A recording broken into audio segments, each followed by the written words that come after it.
जब सच को दबाने की कोशिश होती है तब आवाज बनकर उठता है कंटाप न्यूज। यहाँ खबरें नहीं, हकीकत बोलती है। नमस्कार, आप देख रहे हैं कंटाप टीवी। मैं हूं आपके साथ संदली सिंह। हर पल की बड़ी और सटीक खबर दिखाने का हमारा वादा है। तो चलिए बढ़ते हैं सीधा खबर की ओर, देखते हैं ये पूरी रिपोर्ट।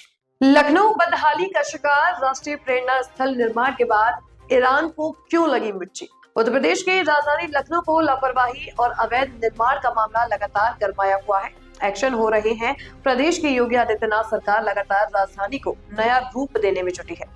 मेट्रो के विस्तार से लेकर शहर के विस्तार तक की योजनाओं को मूर्त रूप दिया जा रहा है। पिछले दिनों पूर्व प्रधानमंत्री अटल बिहारी वाजपेयी की जयंती पर 25 दिसंबर को राष्ट्रीय प्रेरणा स्थल का उद्घाटन हुआ है। इस बीच ईरानी टीवी को इन योजनाओं से मिर्ची लगी है। ईरानी टीवी से ने लखनऊ में अवैध निर्माणों का मामला उठाया है। ईरानी टीवी चैनल की रिपोर्ट में मुगल कालीन इमारतों के रखरखाव का मुद्दा गरमा गया। दावा किया गया कि नवाबी दौर की शान और इंडो पर्शियन तहजीब के लिए विश्व भर में पहचानी जाने वाली लखनऊ आज एक खामोश संकट से गुजर रही है। ईरानी मूल के नवाबों की बसाई गई और भारत की हेरिटेज कैपिटल कहलाने वाली यह ऐतिहासिक नगरी अपनी समृद्ध इस्लामी स्थापत्य और सांस्कृतिक विरासत के धीरे धीरे खोते जाने का दावा किया गया है। राष्ट्रीय प्रेरणा स्थल के उद्घाटन के बाद अब ईरानी टीवी चैनल प्रेस टीवी की रिपोर्ट ने इस मुद्दे को उठाती दिख रही है।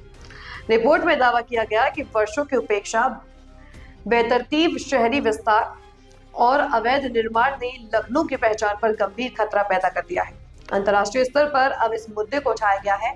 इस पर सवाल खड़े किए जा रहे हैं। आखिर ईरान के टीवी चैनल को लखनऊ को लेकर इस प्रकार की मिर्ची क्यों लग रही है।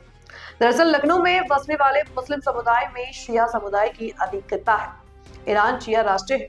ऐसे में लखनऊ को लेकर उठाए गए सवालों पर चर्चा शुरू हो गई है। प्रेस टीवी ईरान का पहला 24 घंटे चलने वाला इंटरनेशनल टेलीविजन न्यूज नेटवर्क है। अंग्रेजी में ब्रॉडकास्ट होने वाले इस चैनल की शुरुआत जून 2007 में हुई थी।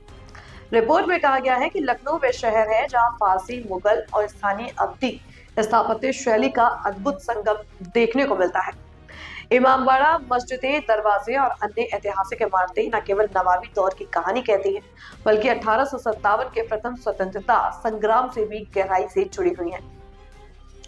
दुर्भाग्य से यही ऐतिहासिक धरोहरें आज जर्जर हालत में पहुंच चुकी हैं। कई स्मारकों की दीवारें दरक रही हैं, छतें क्षतिग्रस्त हैं और आसपास अतिक्रमण तेजी से बढ़ रहा है। विशेषज्ञों और विरासत प्रेमियों का कहना है कि भारतीय पुरातत्व सर्वेक्षण, जिन पर इन स्मारकों की सुरक्षा और संरक्षण की जिम्मेदारी है, अपनी भूमिका प्रभावी ढंग से निभाने में विफल रहा।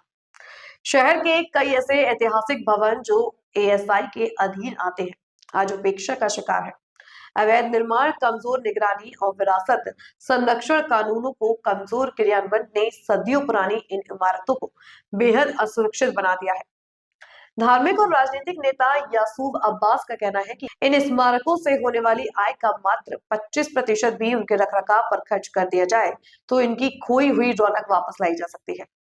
उन्होंने चेतावनी दी कि अगर यही स्थिति बनी रही तो ये ऐतिहासिक धरोहरें जो सदियों से देश विदेश के पर्यटकों को आकर्षित करती रही हैं, इतिहास के पन्नों में सिमट कर रह जाएंगे। हालांकि सवाल ये उठ रहा है कि आखिर दूसरे देश को एक यूपी की राजधानी को लेकर इतना चिंता आखिर क्यों हो रही है। फिलहाल इतना ही इस खबर में। हर बड़ी और छोटी खबर की सटीक जानकारी के लिए बने रहिए कंटाप टीवी के साथ। आप देखते रहिए कंटाप टीवी, खबरें जो सिर्फ दिखाई नहीं जाती, असर भी करती हैं। नमस्कार।